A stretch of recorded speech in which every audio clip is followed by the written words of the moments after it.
మరి ప్రభువు మీకు తోడుగా ఉండి వాక్యంలో నుంచి కొన్ని విషయాలు నేను నేర్చుకుంటూ మీతో పంచుకోవటానికి నాకు ఇచ్చిన అవకాశము బట్టి ప్రభువుకు స్తోత్రం. అలాగే వేదిక మీద ఉన్నటువంటి పెద్దలు, నాకంటే ముందు వాక్య పరిచయం చేసినటువంటి మా ప్రియ సహోదరులు వారందరికీ కూడా ప్రభువైన యేసుక్రీస్తు నామములో మరి కృతజ్ఞతలు, శుభాలు తెలియజేస్తున్నాను. కొన్ని విషయాలు దేవుని వాక్యంలో నుంచి ఇంతవరకు దైవజనులు చెప్పినట్లుగా తక్కువ సమయంలో దేవుని వాక్యాన్ని మనము నేర్చుకోవటానికి, వినటానికి ఉపయోగపడేట్లుగా కొన్ని విషయాలను మాత్రమే మీ ముందు ప్రస్తావించే ప్రయత్నం చేస్తాను.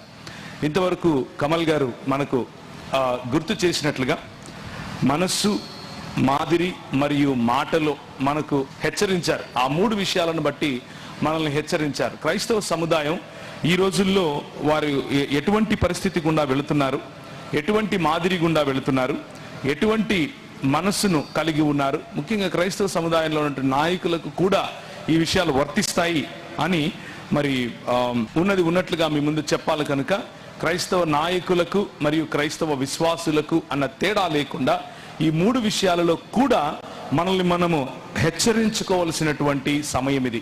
దేవుని వాక్యానుసారముగా మనల్ని మనం పరీక్షించుకోవలసినటువంటి సమయం ఇది. అలాగే మరి దాన్ని కొనసాగిస్తూ ఇంకొక విషయాన్ని మీ ప్రస్తావనలోకి లేతే మీ ముందుకు తీసుకొని రావాలని ప్రయత్నం చేస్తాను. అది మోసమును గురించినటువంటి హెచ్చరిక. మనసులో కలిగేటటువంటి మోసం, మాదిరి ద్వారా మనం గురవుతున్నటువంటి మోసం, అలాగే మాటలో కూడా గురవుతున్నటువంటి మోసం, ఈ మోసాన్ని గురించినటువంటి హెచ్చరిక.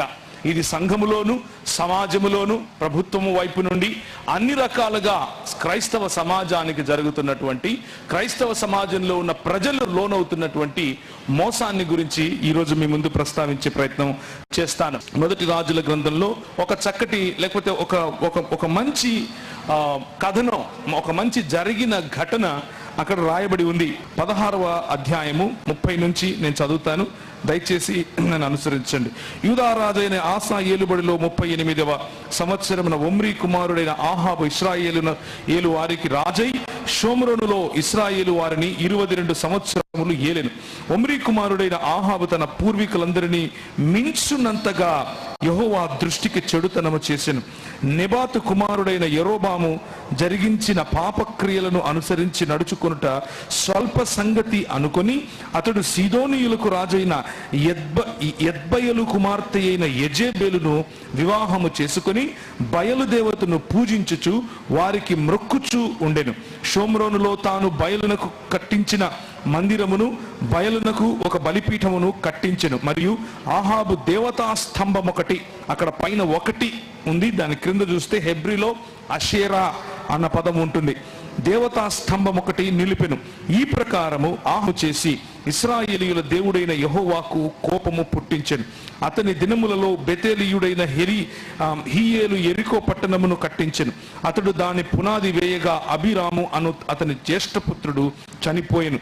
దాని గౌనుల నెత్తుగా అంటూ జరిగిన విషయాలు మనం అక్కడ చూస్తాం. ఆ సమయంలో, ఆ నేపథ్యంలో ఆహాబు యొక్క రాచరికము వచ్చిన సమయంలో, యెజెబెలు యొక్క ప్రభుత్వము ఆ ప్రాంతంలో విస్తరించిన సమయంలో గిలాదు కాపురస్తుల సంబంధీను తిష్పీయుడైనటువంటి ఏలియా ఆహాబు వద్దకు వచ్చి, ఆల్ ఆఫ్ ఎ సడన్ ఈ సీన్ జరుగుతోంది. ఈ సీన్ మధ్యలో ఒక ఆయన ఎంటర్ అవుతాడు. ఆయన ఏలియా.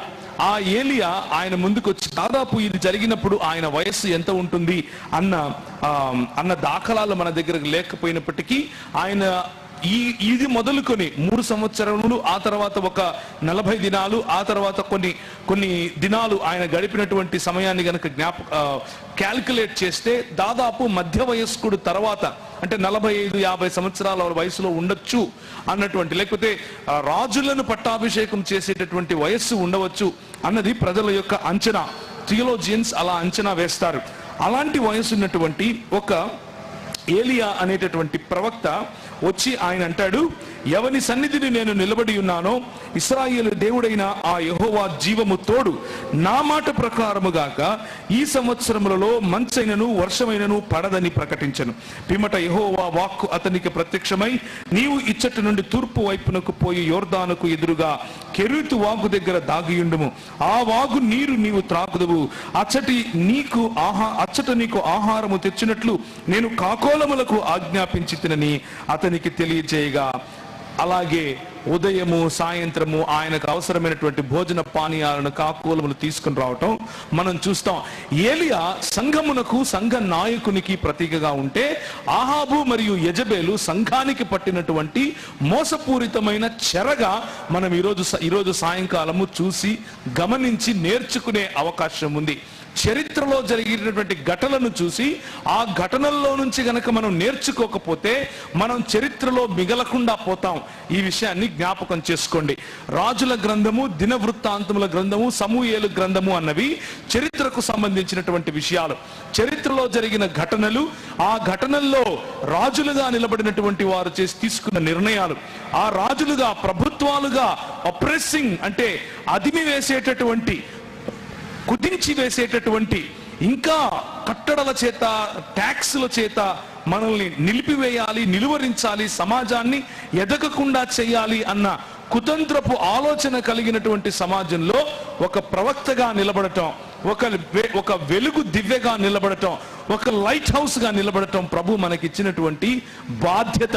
ఆ బాధ్యతను గుర్తు చేస్తూ ఈరోజు కొన్ని విషయాలు ప్రభువు పట్ల మోసపోకుండా దేవుని సంఘం ఉండటానికి నీ బాధ్యత, నా బాధ్యత ఏమిటి అన్న విషయాన్ని గుర్తు చేసే ప్రయత్నం చేస్తాను. మనము చాలాసార్లు దేవుని వాక్యమును చూసినప్పుడు, దేవుని వాక్యము పట్ల మనం చాలా గొప్ప గొప్ప ఆలోచనలు కలిగి ఉన్నప్పుడు కేవలము దేవుని వాక్యాన్ని పొట్టకూటి కోసము అమ్ముకునేటటువంటి రోజుల్లో మనం బ్రతికి ఉన్నాం అని గుర్తు చేసుకోండి. కొన్ని దినాల క్రితము నేను మీ ఊరి గురించే మాట్లాడుతున్నాను, మీకు ఇష్టం లేకపోతే చెవులు మూసుకోండి, కానీ ఇది సత్యము, చెప్పి తీరుతాను. కొన్ని దినాల క్రితం యూట్యూబ్లో ఒక వీడియో చూశాను. అందులో కొంతమంది పాస్టర్ గారులు నేను ఎంతగానో గౌరవించే, నాకు తెలిసినటువంటి వారు కూడా ఆ గుంపులో ఉన్నారు. దీన్ని ఏమంటారు, పాలకొల్లు ఈ ప్రాంతంలో ఉన్నటువంటి పాస్టర్ గారులు, దైవజనులు ముందుకొచ్చి అందులో ఒక ఆయన ఈ విధంగా మాట్లాడుతున్నాడు. ఫలానా పెద్ద సేవకుడు అని చెప్పుకునే ఆయన మా ఊరికి వచ్చి ఒక స్క్రీన్ పెట్టి వాక్యం చెప్తాడంట. ఆయన వాక్యం చెప్పడం కారణంగా మా పొట్టలు కొడతాడా అని అడుగుతున్నాడు. మా కడుపులు కొట్టడానికి ఆయన మా ఊర్లోకి వచ్చి డిజిటల్ స్క్రీన్ మీద దేవుని వాక్యం ప్రకటిస్తాడంట. ఇందుకు నేను ఆయన్ను వ్యతిరేకిస్తున్నాను, ఆయనకు విరోధంగా నేను నా నిరసనను ప్రకటన చేస్తున్నాను అని చెప్పి ఒక 5-6 మంది, ఒక 10 మంది ఇచ్చిన ఇంటర్వ్యూలో, ఇచ్చినటువంటి ఇంటర్వ్యూలో ఆ ఇద్దరు ఇదే మాట చెప్పారు, మా కడుపులు కొడుతున్నారు. ఏం చెప్పాలనుకుంటున్నాం మనము సంఘ నాయకులముగా? సమాజానికి ఏం చెప్పాలనుకుంటున్నాం? ఆయన చేసేది డిజిటల్ గాస్పల్ తీసుకొని వచ్చి డిజిటల్ స్క్రీన్ ఇక్కడ పెట్టి ప్రజలను రీచ్ అవ్వడము ఎంత తప్పో, లేకపోతే ఆ పని వెనక ఉన్నటువంటి ఇంటెన్షన్, ఆయన ఉద్దేశాలు ఏమై ఉన్నావో వాటి గురించి మనం ఆలోచించడం కాస్త పక్కన పెట్టి, ప్రస్తుతానికి మనము ఎవరైతే నిజమైనటువంటి దేవుని సేవకులుగా పిలువబడుతున్నామో, ఎవరైతే స్థానికంగా ఉండి కష్టపడి పని చేయాలి అని అన్నటువంటి ఆ నినాదం తీసుకుని ముందుకు వస్తున్నామో, మనం చెప్పే మాటలేంటి? మా కడుపులు కొట్టడానికి ఆయన వస్తున్నాడు అన్నటువంటి ఆలోచన. అంటే దేవుని వాక్య వితరణ అన్నది, దేవుని రాజ్య స్థాపన అన్నది మన కడుపులను నింపేటటువంటి వృత్తా? మన కడుపులను నింపకుండా ఆపినందుకు నిరసన. ఇదే భీమవరం ప్రాంతం, భీమవరం నుంచి పాలకొల్లు ప్రాంతం, పాలకొల్లు నుంచి నరసాపురం ప్రాంతం వరకు యేసు ప్రభు దేవుడు కాదు అని మీటింగ్లు పెడితే సంఘలో బైబిల్ పెట్టుకుని వెళ్ళిపోయారు మన వాళ్ళు. అప్పుడెందుకు నిరసన రాలేదు? ఎంతమంది ఎస్ఎం నాయుడు అనే వ్యక్తి ఇదే పాలకొల్లు ప్రాంతంలో ఉంటూ యేసు ప్రభువు దేవుడు కాదు, యెషువా మెస్సియా అన్నటువంటి ఒక ప్రత్యేకమైన సంఘాన్ని స్థాపించి ఆ తర్వాత యూదుల బోధన చేసి ఇప్పుడు యేసు ప్రభువు ఒక దొంగ ప్రవక్త అని చెప్పేటటువంటి ఒక వ్యక్తి ఉంటే ఆ వ్యక్తి వెనుక ఎందుకు నిరసన రాలేదు? తల్లి సంఘం అనేటటువంటి పేరుతో యెషయా మెస్సియా నుంచి ఇప్పుడు యూదుల సంఘం, యూదుల నుంచి ఆన్ హాన్ సాంగ్ అనగా పిలువబడేటటువంటి, లేకపోతే ఆ యెహోవాకు భార్యగా ఉన్నటువంటి జాంగ్ జిల్ జా అనే ఒక ఆమె యెహోవాకు భార్య అంట. ఆ సంఘం ఈరోజు పాలకులలో ఈ ప్రాంతంలో కనిపిస్తూ ఉంటే నోరు మెదపని మన క్రైస్తవ నాయకులు మా పొట్ట కొడుతున్నారు అని నోరు తెరిచేటటువంటి దౌర్భాగ్యపు దినాల్లో మనం ఉన్నాం. ఇది నిజమైన సత్యం. జాగ్రత్తగా వినండి. దేవుని కొరకు రోషము కలిగి బ్రతకాలి అని అనుకున్నటువంటి ప్రజలు, దేవుని కొరకు రోషము కలిగి దేవుని రాజ్య స్థాపన చేయాలి అని ఆలోచించినటువంటి క్రైస్తవ నాయకులు అని అంటే పాస్టర్లులే అని కూర్చున్న మీతో కూడా మాట్లాడుతున్నా. నాతో నన్ను నేను ప్రశ్నించుకుంటున్నాను, నన్ను నేను హెచ్చరించుకుంటున్నాను. ప్రభు అయిన యేసు నా శిష్యునిగా నువ్వు రా అని పిలిచిన ప్రతి ఒక్కడు, దేవుని యొక్క ప్రతి శిష్యుడు ఆయన సంఘములో నాయకునిగానే పిలువబడ్డాడు. ఎవరో ఒకరిని నడిపించటానికే, ఎవరో ఒకరిని శిష్యత్వంలోకి నడిపించటానికే మనం పిలువబడ్డాం. ఆ పిలుపునే ప్రవక్తల యొక్క పిలుపుతో పోల్చి నేను ఈరోజు మీతో మాట్లాడుతున్నాను. ఏలియా చేసినటువంటి పరిచర్య ఇటువంటి పరిచర్య. రాజు భార్యతో కలిసి, యజబేలుతో కలిసి నిర్ణయించినటువంటి, తీసుకుని వచ్చినటువంటి కట్టడలు, ఎత్తైన ప్రదేశాలలో వారు కట్టినటువంటి దేవతా స్తంభాలు. ఇశ్రాయేలు రాజ్యము దేవుని రాజ్యము. ఇశ్రాయేలు మరియు యూదా కలిసి దేవుని రాజ్యముగా పిలువబడింది. దేవుడు ఎన్నుకున్నటువంటి కనాను ప్రదేశము, దేవుడు ఎన్నుకున్నటువంటి పాలు తేనెలు ప్రవహించు ప్రదేశము. అందులో దేవుని ఆశీర్వదించాడు. నిన్ను ఆశీర్వదించిన వారిని నేను ఆశీర్వదిస్తాను అని చెప్పాడు. నిన్ను దూషించిన వారిని నేను శపిస్తాను అని చెప్పాడు. అటువంటి దేవుని రాజ్యములో, అటువంటి దేవుని నిబంధన మందసం ఉండవలసినటువంటి ప్రదేశములో దేవుని ఆలయమును నిర్మించి, ఆ భవ్య ఆలయములో దేవుని యొక్క షకైనా మహిమ దిగి వచ్చినప్పుడు చూసి సంతోషించి జేజేలు కొట్టినటువంటి ఇదే ప్రజలు ఇప్పుడు దేవతా స్తంభముల ఎదుట నిలబడి, ఆషేరు దేవత ఎదుట నిలబడి ధూప దీప నైవేద్యాలు వేస్తూ ఉంటే, ఆహా భలే ఉంది అని రాజు దానికి సరిపోయేటటువంటి కట్టడలు సృష్టించినటువంటి సమయం. ఆ రాజు నన్ను కొడతాడు, అమ్మా నా పొట్ట కొడుతున్నాడు అన్నది కాదు ఆలోచన. నా పొట్ట కొట్టినా పర్వాలేదు, దేవుని రాజ్యం కోసం నిలబడతాను అని ఒక వ్యక్తి బయటకు వచ్చాడు. 45-50 సంవత్సరాలు. ఈ రోజైతే అంటాం, ఒక 5 ఏళ్ళు ఉంటే రిటైర్ అయిపోతావు, నీకెందుకు ముసలాయన, ఇంటికెళ్ళి పడుకోవచ్చు కదా. నా దేవుని దూషించాడు, నా దేవుని రాజ్యమును చెరపడుతున్నాడు. నా దేవుని రాజ్యమును చెరపట్టినప్పుడు నేను నోరు మెదపకుండా ఉంటే నాకంటే దౌర్భాగ్యుడు ఇంకొకడు లేడు అని అర్థం చేసుకున్నాడు. కనుక దేవుడు చెప్పింది చెప్పినట్లు ఆయన ముందుకొచ్చి ఆహాబు ఎదుట నిలబడి చెప్పాడు, చస్తావు అని చెప్పాడు. ఆహాబు, దేవుడైన యెహోవా జీవము తోడు, నా మాట ప్రకారముగాక ఈ సంవత్సరములలో మంచైనను వర్షమైనను పడదని ప్రకటించాడు. ప్రకటించమన్నది శుభవార్త కాదు, ప్రకటించమన్నది అశుభవార్త. ప్రకటించమన్నది అరిష్టమనేటటువంటి వార్త. ఆ అరిష్టమనేటటువంటి వార్తను కూడా ధైర్యముగా పాలకుల ఎదుట నిలబడి ఛాలెంజ్ చేసి మాట్లాడేటటువంటి పిలుపును మనం కలిగి ఉన్నాం. ఆ పిలుపును మర్చిపోయి ఆ పొట్టలు కొడుతున్నారు అనే పిలుపు వైపుకు వచ్చామని అంటే ఎంత దౌర్భాగ్యపు క్రైస్తవ జీవితాలు జీవిస్తున్నామో ఒక్కసారి ఆలోచించాలి. నేను కేవలము బయటకు వచ్చినటువంటి ఆ సహోదరుల గురించి మాత్రమే మాట్లాడట్లేదు, బయటికి రాకుండా లోపలే ఉండి ఈ ఆలోచనలో ఉన్నటువంటి నా క్రైస్తవ సహ పని వారితో కూడా మాట్లాడుతున్నాను. నాతో పాటు కలిసి పనిచేసేటటువంటి మన అందరితో మాట్లాడుతున్నాను. నా అంతటా నన్ను గురించి నేను ప్రశ్నించుకుంటున్నాను. ఇది ఒక మోసము కాదా? ఇది సాతాను వేసే బిస్కెట్ కాదా? ఆ బిస్కెట్కు పడిపోయి దేవుని రాజ్యమును నిర్మించాల్సినటువంటి మనము సొంత రాజ్యాలు, చిన్న చిన్న గుంపులు కట్టుకొని మనము సంతోషపడి ఇంట్లో ఆహాలు చేయట్లేదా? ఇది మొదటిగా మనము అర్థం చేసుకోవాల్సినటువంటి విషయం. యేసు ప్రభువు కొరకు రోషము కలిగి జీవించండి అని అంటే, ఎవరో వేరే వాళ్ళు వచ్చి నా పొట్ట కొడుతున్నారు అని నా పొట్ట కోసము రోషము కలిగి జీవిస్తే ప్రభు అంటాడు, నీ పొట్టే నీకు దేవుడు. ఈరోజు మన సంఘ పరిస్థితులు ఇవే. 6వ వచనం, అక్కడ కాకోలములు ఉదయమును రొట్టెను మాంసమును అస్తమయమందు రొట్టెను మాంసమును అతని యొద్దకు తీసుకొని వచ్చి చుండెను. అతడు వాగు నీరు త్రాగుచు వచ్చెను. మనము గనక దేవుడిచ్చిన పిలుపును నిజంగా అర్థం చేసుకొని యేసు ప్రభువు కొరకు మనము రోషము కలిగి గనక బ్రతికితే, ఏ కాకోలములైతే చచ్చిపోయిన పురుగును కూడా వదలవో అలాంటి కాకోలములు ఫ్రెష్ గా బిర్యానీ తీసుకొచ్చిస్తాయి. ఇది దేవుడు చేసేటటువంటి ఆయన కార్యములు ఇలా ఉంటాయి. ఏ కాకైతే వచ్చి నీ సంఘంలో ప్రజలను తన్నుకొని పోతుందేమో అని భయపడుతున్నావో, ఆ కాకి బిర్యానీ పెట్టి వెళుతుంది నీకు, దేవుని కొరకు రోషంగా నిలబడితే. ఆయన ఇంకా పెద్ద ఆయన. వీళ్ళు ఇలా అన్నాడని ఆయన ఉన్న హుందాతనము అదంతా మర్చిపోయి కోటేసుకుంటాడు, లక్షలకు లక్షలు సంపాదిస్తాడు, నిలబడి అంటాడు వీళ్ళందరూ డాష్ గాళ్ళు. ఇది మన బతుకు. బయటికి కనిపించటానికేమో మంచి మంచి మాటలు మాట్లాడతాం, సాటిగా నీతో పని చేసే నీ సేవకుండేమో డాష్ గాడు అని పిలుస్తాం. దాని బదులు ఏదో ఒక తిట్టు పెట్టాల్సింది. పిల్లలందరూ ఆ డాష్ లో ఏది కావాలంటే అది రాసుకుంటున్నారు. Shame on us, my brothers, my sisters.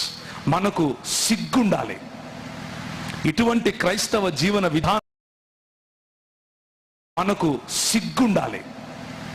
ఇటువంటి క్రైస్తవ జీవన విధానం ప్రభువు కోరుకున్నదా అన్న విషయాన్ని మనం ఆలోచించాలి. రోషము కలిగి బ్రతకాల్సిన దినాలలో, రోషము కలిగి ప్రభుత్వాన్ని ప్రశ్నించాల్సిన దినాల్లో ఒక ఆయన అంటాడు, నా దగ్గర ఒక 5 మంది ఉన్నారు, ఒక 10 మంది ఉన్నారు, ఒక లిస్టు రాసుకుని 5,000 కోసం అప్లై చేస్తాను అని అంటాడు. వాళ్ళు బిస్కెట్లు వేస్తారు, మీరు తినండి, ఆ తర్వాత తోక ఊపుకుంటూ.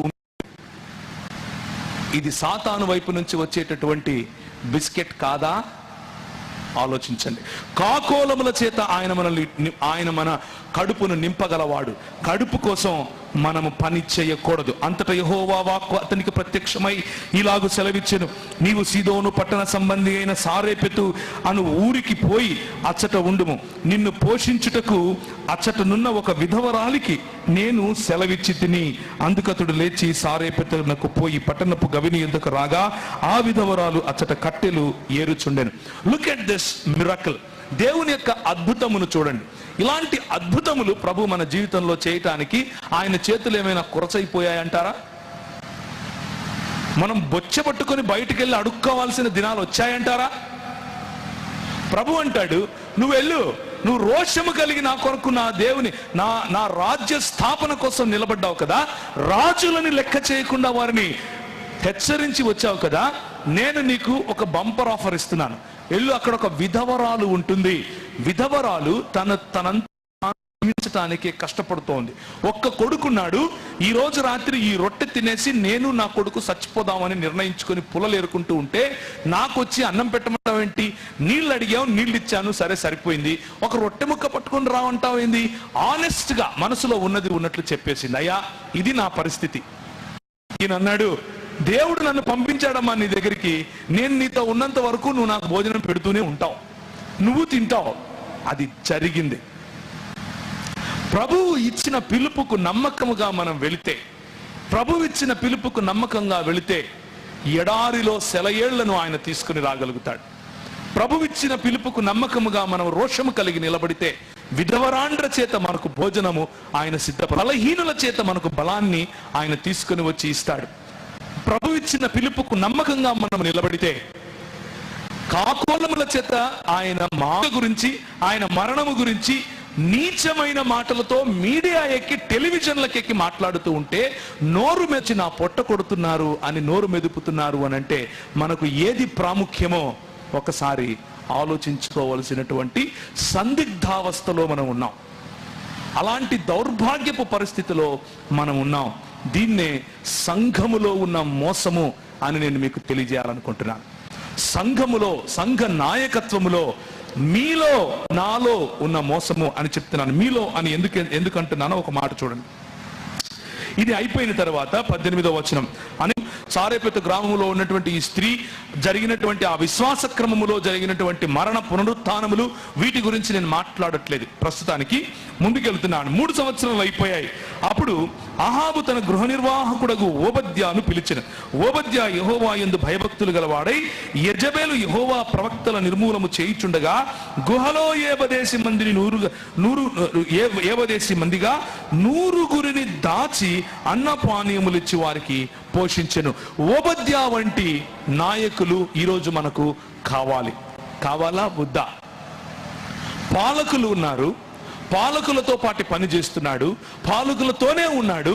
కానీ దేవుని రాజ్య సంరక్షణ కోసం, దేవుని రాజ్య విస్తరణ కోసం, దేవుని రాజ్యంలో మిగిలి ఉన్న కొంతమందినైనా కాపాడుకోవాలి అన్నటువంటి ఆశతో ఆయన రిస్క్ తీసుకుని మరి యెహోవా ప్రవక్తలను 100 మందిని కాపాడుకుంటూ వస్తున్నాడు. 100 మందిని కాపాడుకుంటూ వస్తున్నాడు. పరిస్థితి ఏమిటి?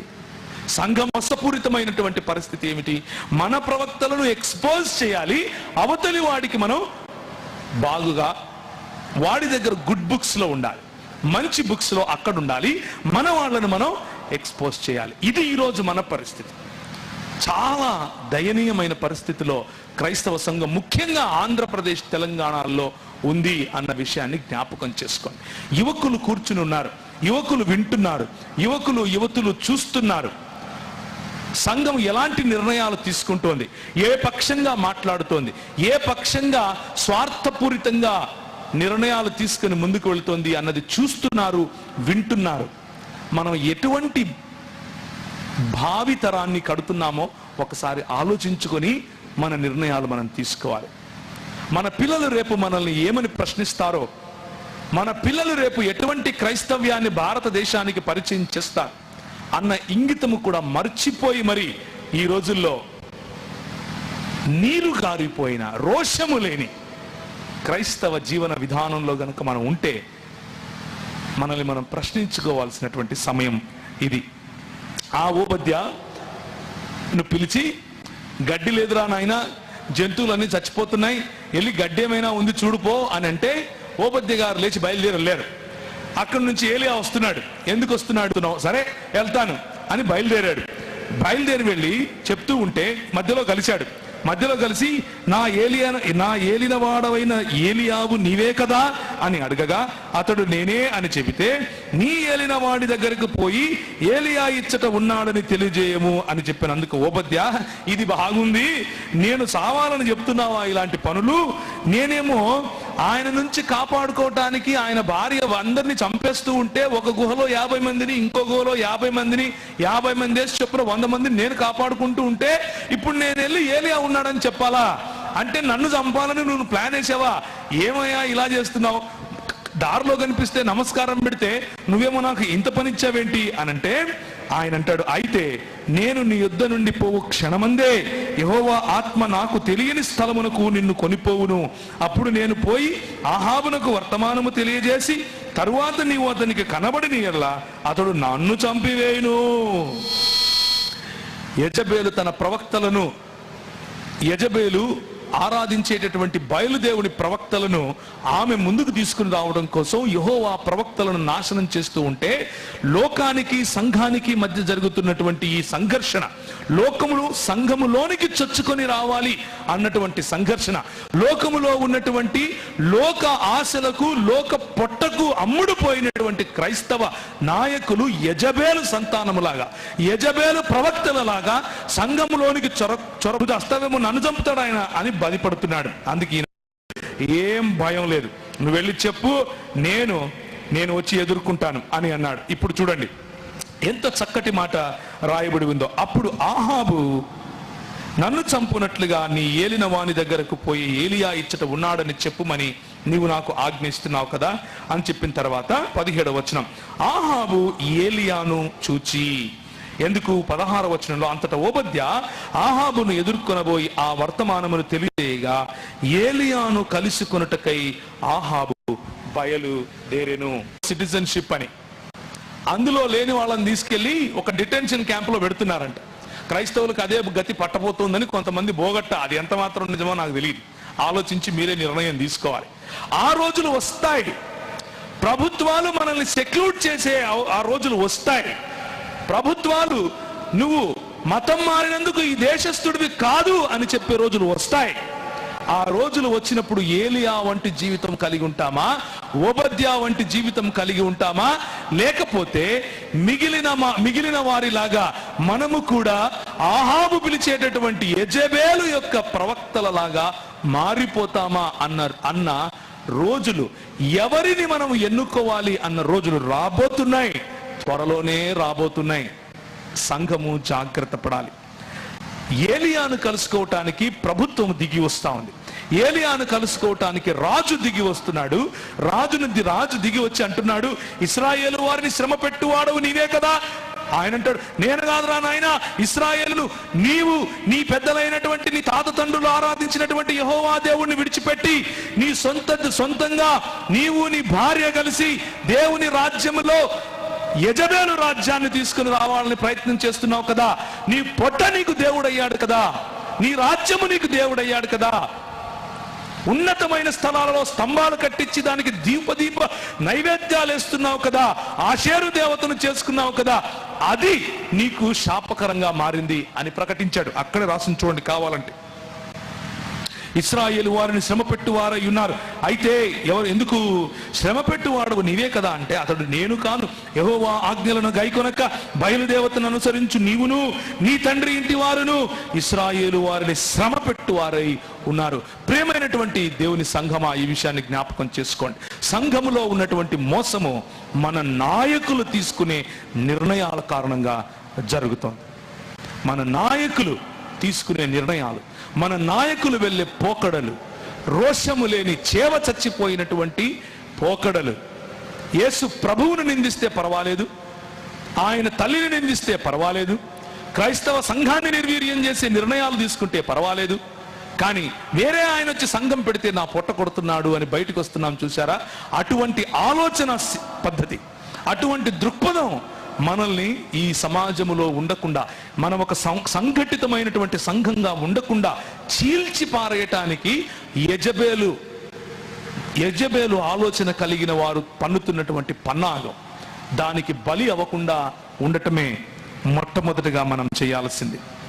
అప్పుడు ఏలియా రోషము కలిగి సంఘములో ఉన్నటువంటి 18వ వచనం, ఏలియా జనులందరి దగ్గరకు వచ్చి, ఎన్నాళ్ల మట్టుకు మీరు 2 తలంపుల మధ్య తడబడుచుందరు? యెహోవా దేవుడైతే ఆయనను అనుసరించుడి, బయలు దేవుడైతే వానిని అనుసరించుడి. It's a simple question my brothers, my sisters.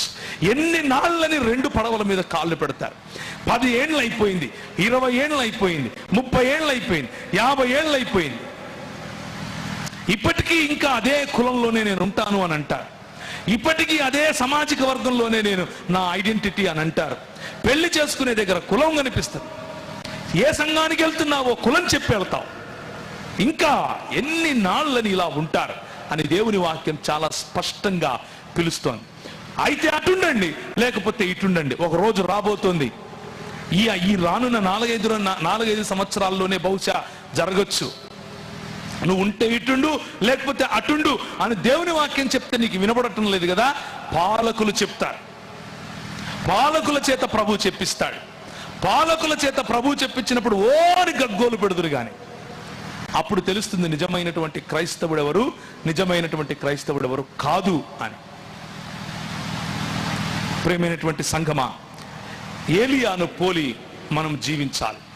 ఏలియాను పోలి అయితే ఇటు లేకపోతే అటు, తాడో పేడో తేర్చుకోండి అని అంటే, ఈరోజు సంఘంలో మనం ఎలాంటి రెస్పాన్స్, ఎలాంటి ప్రత్యుత్తరం, ఎలాంటి స్పందననైతే ఇస్తున్నామో చాలా ఆశ్చర్యం కలిగేట్లుగా ఆ రోజు కూడా అదే స్పందన. చూడండి 21వ వచనంలో, బయలు దేవుడైతే వానిని అనుసరించుడని ప్రకటన చేయగా జనులు అతనికి ప్రత్యుత్తరముగా ఒక్క మాటైనను పలుకకపోయారు. అంత మనలాగానే ఉన్నారు కదా వీళ్ళు, ఒక్క మాట కూడా పలకటం లేదు, సైలెన్స్. ఏంటినా కొన్ని 100 సంవత్సరాలుగా మేము ఇట్లే ఉన్నాం కదా, అది ఓకే ఇది ఓకే అంటున్నాం కదా, ఈయన వచ్చి ఇప్పుడు ఇటన్నా అటన్నా అంటాడేంటి? ఒక్క మాట కూడా పలకలేదు. దేవుని వాక్యముతో హెచ్చరిస్తే మనకు స్పందన రాదు. ఇది సంఘములో నాయకుల వైపు నుంచి కాదు, సంఘ సభ్యుల వైపు ఉన్నటువంటి మోసం గురించి మాట్లాడుతున్నారు. సంఘ సభ్యుల్లో ఉన్నటువంటి మోసపూరిత ఆలోచన విధానం గురించి మాట్లాడుతున్నారు. ఒక్క ప్రత్యుత్తరం రాదు. దేవుని వాక్యము చేత హెచ్చరిస్తే అటన్నా ఉండు ఇటన్నా ఉండు అని అంటే అర్థం కాక ఏమి మాట్లాడక నిర్ణయించుకోలేని పరిస్థితి. కానీ అది అయిపోయిన తర్వాత ఏలియా అంటాడు, సరే నేను ఒక అద్భుతం చేస్తాను అని చెప్పి ఈ బలిపీఠాన్ని కట్టించి దాని మీద ఎద్దును తునకలుగా చేసి పెట్టేటటువంటి అద్భుతం గురించి మాట్లాడినప్పుడు వీళ్ళు అంటారు 24వ వచనం, తరువాత మీరు మీ దేవతల పేరు పెట్టిన ప్రార్థన చేయుడి, నేనైతే యెహోవా నామమును బట్టి ప్రార్థన చేయుదును. ఏ దేవుడు కట్టెలను తగలబెట్టుట చేత ప్రత్యుత్తరం ఇచ్చునో ఆయనే దేవుడని నిశ్చయించుదము రండని ఏలియా మరలా జనులతో చెప్పగా ఏమన్నారు జనులందరూ? ఆ మాట మంచిదని ప్రత్యుత్తరం ఇచ్చారు. ఇది మనకు కావాలి. మనకి ఏం కావాలి అని అంటే ఎంటర్టైన్మెంట్ కావాలి, యాక్టివిటీ కావాలి. దేవుని వాక్యంతో హెచ్చరిక వస్తే స్పందించాం, కానీ నేను అద్భుతం చేస్తాను అని అంటే స్పందించేస్తాం. అబ్బా ఇది భలే ఉంది, భలే ఉంది, తాళీ బజావ్ అనగానే అందరూ ఓకే ఓకే అంటున్నారు. ఇది క్రైస్తవ సంఘానికి పట్టినటువంటి, పాత రోజులలో ఉన్నటువంటి ఇదే చెదలు ఈ రోజుకు పట్టి ఉంది. మనం మాత్రం అర్థం చేసుకోలేకపోతున్నాం. పేతురు అంటాడు, అయ్యా నేను ఆ కొండ మీద ఉన్నానయ్యా, యేసు ప్రభుతో కలిసి తిరిగాను, యేసు ప్రభుని తాకాను, ఆయన దగ్గరికి ఏ ఏలియా అయితే ఈ కొండ మీద నిలబడి నువ్వు అటుంటావా ఇటుంటావా అని ప్రశ్నిస్తున్నాడో ఆ ఏలియా దిగొచ్చాడు, దిగొచ్చాడు. అది చూసి నేను చెవులార విన్నాను, పైనుంచి ప్రభు తండ్రి అయినటువంటి దేవుడు మాట్లాడుతున్నాడు, ఈయన నా ప్రియకుమారుడు, ఈయన మాట వినుము అని చెప్తూ ఉంటే నేను విన్నాను. అదంతా విన్నాను, కానీ అంతకంటే స్థిరమైన ప్రవచన వాక్యము మన చేతిలో ఉంది అని మొదటి పేతురు గ్రంథంలో చాలా కుండ బద్దలు కొట్టినట్టు చెప్తున్నాడు. ఈ అనుభవాలు కాదురా నాయన, నీ చేతిలో ఉన్నటువంటి వాక్యములో ఉన్న హెచ్చరిక అర్థం చేసుకోరా నాయన విశ్వాసులం. కానీ చేవ చచ్చిన రోషము లేని విశ్వాసులమని చెప్పుకునే జీవితం. ఇదంతా అయిపోయినాక వీడిని ఎవడరా పిలిచింది అని వీళ్ళని పిలవండి, అయినా పర్వాలేదు చెప్పనివ్వండి. ఉదయం మొదలుకొని మధ్యాహ్నం వరకు బయలా బయలా అని ప్రార్థన చేస్తున్నారు, ఒళ్ళంతా కోసుకుంటున్నారు, ఏం కావట్లా. చివరికి ఈ నాయకులు ఏం చేశారంటే 26వ వచనం, ఇక్కడ స్టేజ్ల మీద జరిగేటటువంటి జిమ్మిక్లు కనిపిస్తాయి చూడండి. ఫస్ట్ మామూలుగా ప్రార్థన చేస్తున్నారు, బయలా బయలా అంటున్నారు, కావట్లేదు. ఏం కాకపోతే ఈయన ఏం చేస్తున్నారు, ప్రార్థన వినునని బయలు పేరు పెట్టిన ప్రార్థన చేసిరి గాని ఒక్క మాట అయినను ప్రత్యుత్తరం ఇచ్చి వాడెవడను లేకపోగా వారు తాము చేసిన బలిపీఠములో యొద్ద ఏం చేస్తున్నారు, గంతులు వేయ మొదలు పెట్టిరి. ఎవరైతే ఈ పొట్టగూటి కోసము వచ్చారో, దేవుని రాజ్యము పేరట సొంత రాజ్యాలు నిర్మించుకున్నారో, వారి ప్రార్థనలు అందరి ముందు చేసేటటువంటి సరళమైన మాటలతో జరిగే ప్రార్థనలు అర్థం కావో, వీళ్ళు ఏం చేస్తారంటే గంతులేసి ఎంటర్టైన్మెంట్ చేస్తారు, జిమ్మిక్కులు చేస్తారు, లేనిపోనివి సృష్టించే ప్రయత్నాలు చేస్తారు, ఒళ్ళు కోసుకుంటారు, బూడిదేసుకుంటారు, ఇంకా ఏవేవో ఏవేవో ఏవేవో చేస్తారు. చేసి మభ్య పెడుతూనే ఉంటారు, మీరు మభ్యపడుతూనే ఉండండి. ఇదే మన తలరాత అని చెప్పండి. వీళ్ళు గంతులేస్తూ ఉంటారు, మనం చూస్తూ ఉంటాం. ఇది ఈ రోజుకు కూడా మన సంఘాల్లో జరుగుతున్నటువంటి మోసపూరితమైన దొంగ ప్రవక్తలు చేసేటటువంటి పని. సంఘములో చొరబడినటువంటి దొంగ ప్రవక్తలు, రోషము లేని ప్రవక్తలు. మొన్న ఒక ఆయన వచ్చాడంట మీ ఊరి దగ్గరే, ఇంతవరకు సోదరులు చెప్తుంటే విన్నాను. ఆయన వచ్చి అంత పరిచయం చేసిన తర్వాత మొదటి రోజే చెప్పాడంట, అమ్మ కానుకలు ఎక్కువ వేయండి, కొంచెం గట్టిగా వేయండి అని. రెండో రోజు వచ్చి అన్నాడంటే, మీరు ఇచ్చిన కానుకలు మాకు డీజిల్ కూడా సరిపోవట్లేదు అన్నాడంట. ఏం సేవ చేస్తున్నాం మనం, ఏం పరిచయం చేస్తున్నాం చూడండి. తిరుగులేని పరిచర్య. గట్టిగా ఇవ్వండి అని ముందే చెప్పేసాయి, ఆ తర్వాత మీరు ఇచ్చింది డీజిల్కి కూడా సరిపోలేదని చెప్పు, మళ్ళా గంతులు ఎద్దువు కానీ మళ్ళా కోసుకుందు. ఇట్లా అవతలోడు వచ్చి ఏమన్నా భిక్షం వేస్తాడు. What a shame on us, my brothers, my sisters, what a shame. ఇది దేవుని రాజ్య నిర్మాణమునకు మనం పనిచేసే పద్ధతి. మర్యాద చొప్పున కత్తులతోనూ శస్త్రములతోనూ తమ దేహములను కోసుకుంటున్నారు చూసారా. అలాగే మన మర్యాదలు మనం మొదలు పెట్టేసుకున్నాం. కానీ ఏలియా నిలబడతాడు. ఏలియా నిలబడి మాట్లాడి అంటున్నాడు, ఏమయ్యా వాడు దేవుడు అంట కదా, ఇంకా అరవండి, కేకలేయండి. దూరాన ఉన్నాడేమో వస్తాడు, ప్రయాణం చేస్తున్నాడో, సైకిల్ మీద వెళ్తున్నాడో, కారులో వెళ్తున్నాడో పిలవండి, నిద్రపోతున్నాడేమో లేపండి, నీళ్లు కొట్టండి కొంచెం. He's mocking at them. నేను ఎందుకు ఈ మాట చెప్తున్నానో తెలుసా, తన దేవుని ఎరిగిన వారు బలము కలిగి గొప్ప కార్యాలు చేస్తారు. తమ దేవునిని ఎరిగిన వారు ధైర్యం.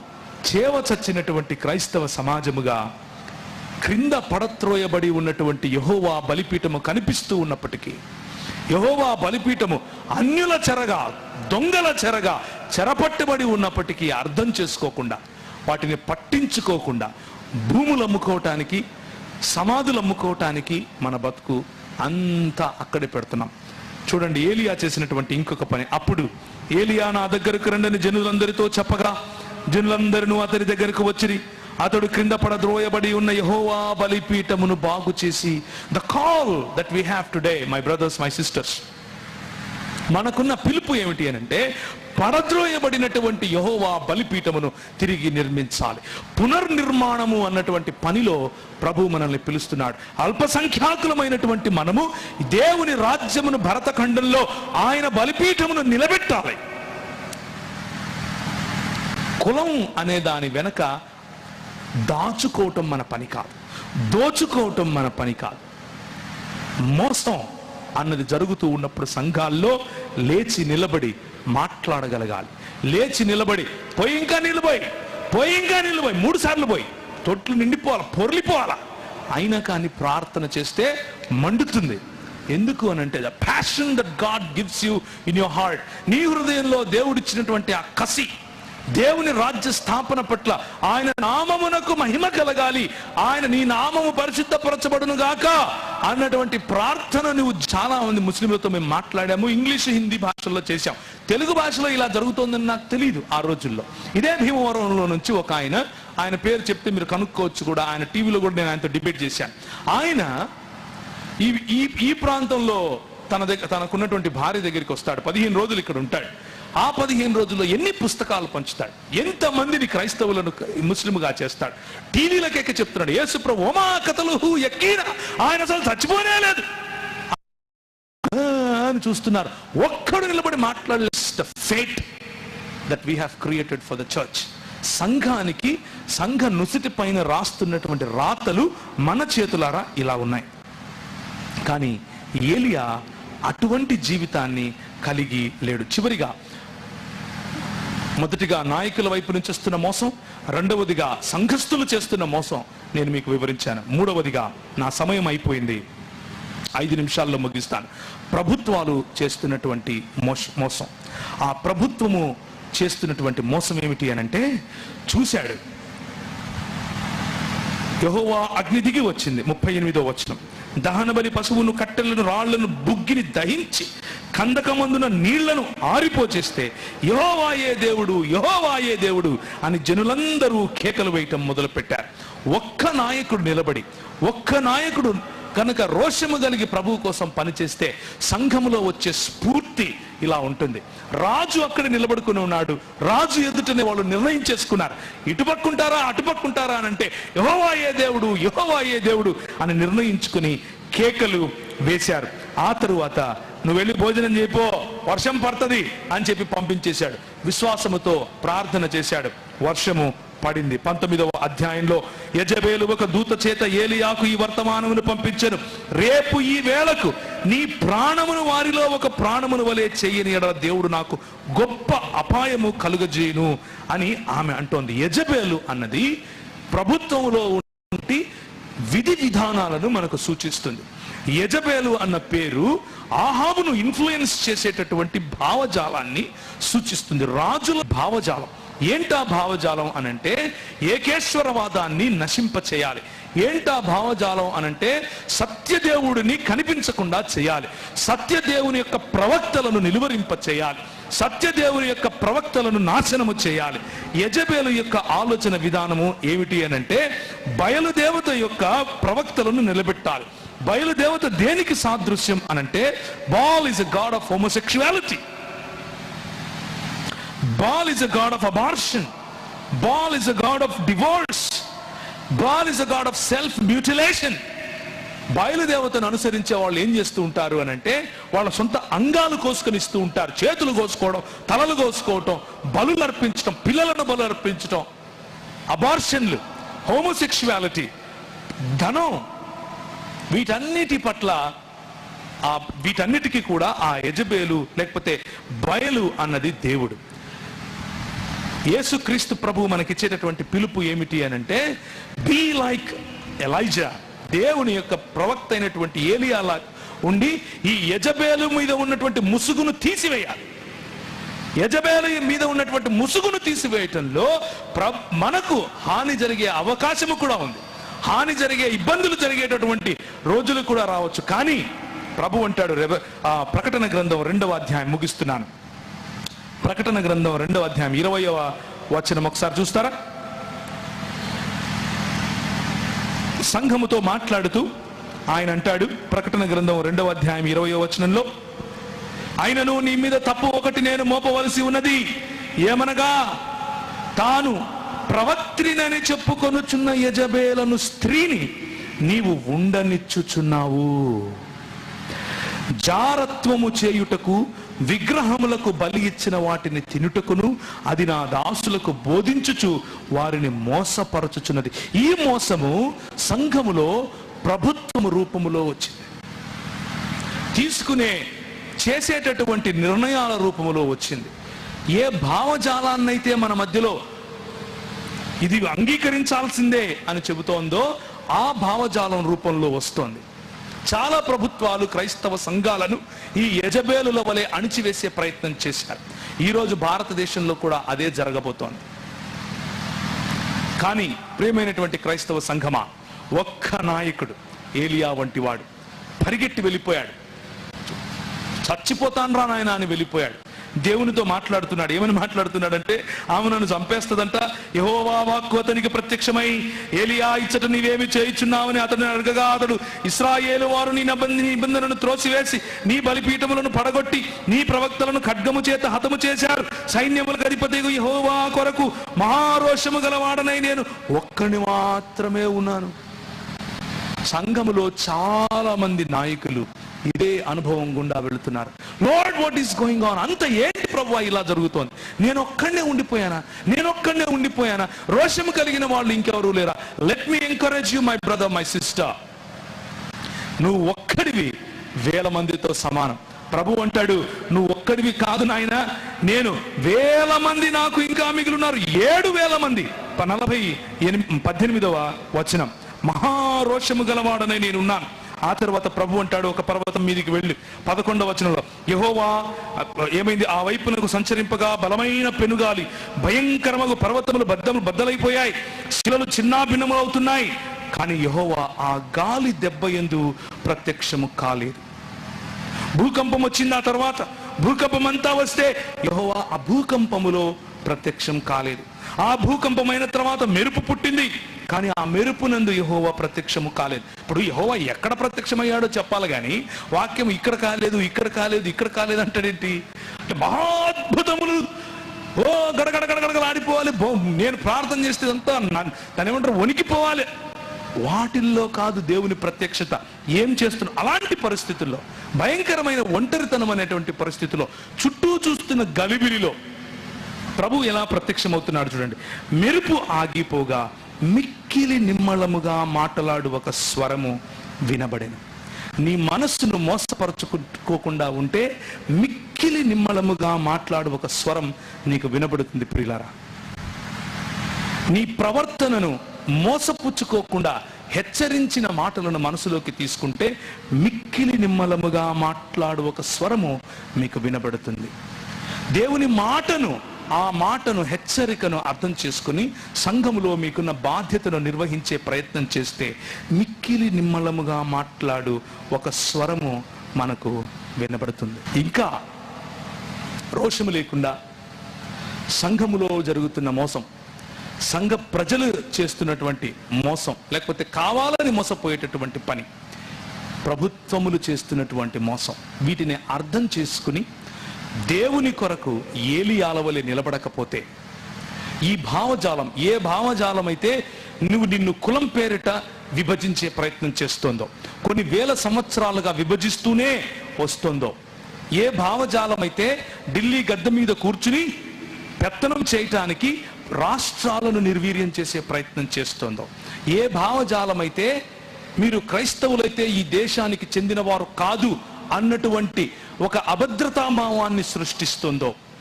ఏ భావజాలం అయితే దళిత బలహీన బడుగు వర్గాలకు రావాల్సినటువంటి హక్కులను హరించే విధంగా ఈ మన దేశ రాజ్యాంగాన్ని మార్చే ప్రయత్నం చేస్తోందో, అందరూ వింటారని అనుకుంటున్నారా? వినడం కోసమే మాట్లాడుతున్నాను.